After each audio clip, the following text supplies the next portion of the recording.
ಇನ್ನು ಹಾಲು ಮೊಸರಿನ ದರ 4 ರೂಪಾಯಿ ಏರಿಕೆ ಏನಾಗಿದೆ?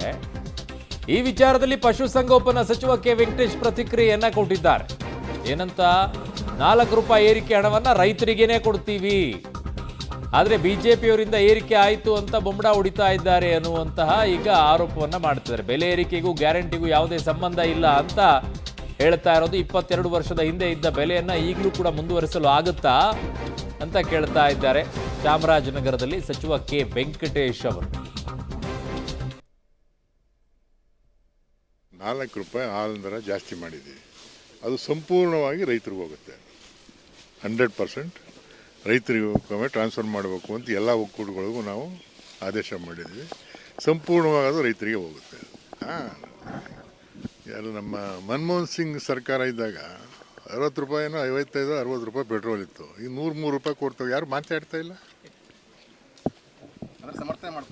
ಸಮರ್ಥನೆ ಅಲ್ಲ ಹೇಳೋದು. ಯಾರು 4 ರೂಪಾಯಿ ಜಾಸ್ತಿ ಮಾಡ್ಬಿಟ್ರಿ, ಮೊಸರು ಜಾಸ್ತಿ ಆಯಿತು, ಹಾಲು ಜಾಸ್ತಿ ಆಯಿತು, ಕರೆಂಟ್ ಜಾಸ್ತಿ ಆಯಿತು, ಬೊಂಬೆ ಹೊಡಿತಾರಲ್ಲ, ಯಾಕೆ ಸುಮ್ಮನೆ ಇದ್ದಾರೆ? ಅದನ್ನು ಕೇಳಬೇಕಲ್ಲ. ಏನು 47 ರೂಪಾಯಿ 50 ರೂಪಾಯಿ ಡೀಸೆಲ್ ಇತ್ತು, 95 ರೂಪಾಯಿ ತಗೋತಾ ಇದ್ದೀವಿ. ಇವೆಲ್ಲ ಜನಕ್ಕೇನು ಶಾಕ್ ಆಗಿಲ್ವ? ಅದು ಬರಲ್ವ?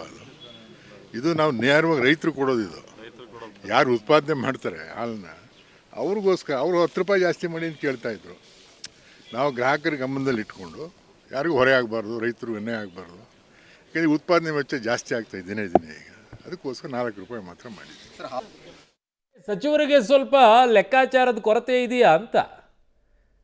ತೈಲದ ಬೆಲೆ ಎಷ್ಟಿದೆ?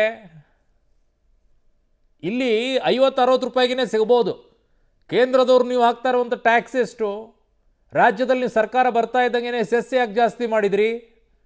ಚೆನ್ನಾಗಿದೆ ನಿಮ್ಮದು. ಯಾಕೆ ಮರ್ತು ಬಿಟ್ರಾ? 2 ವರ್ಷದ ಹಿಂದೆ ನೀವು ಸೆಸ್ ಇನ್ಕ್ರೀಸ್ ಮಾಡಿದಾಗ ಸೆಸ್ ಹಾಕಿದ್ದು ಯಾರು? ಮಾತನಾಡಿ ಮಾನ್ಯ ಸಚಿವರೇ. ಲೆಕ್ಕ ಹೇಳ್ಬೇಕಾ? 100 ರೂಪಾಯಲ್ಲಿರುವಂಥ ಲೆಕ್ಕಾಚಾರಗಳಲ್ಲಿ 55 ರೂಪಾಯಿ 60 ರೂಪಾಯಿ ಅಷ್ಟೇ ಪೆಟ್ರೋಲಿಗೆ ಇರೋದು. ಇನ್ನುಳಿದಿದ್ದೆಲ್ಲ ನಿಮ್ಗೆ ಟ್ಯಾಕ್ಸೇ.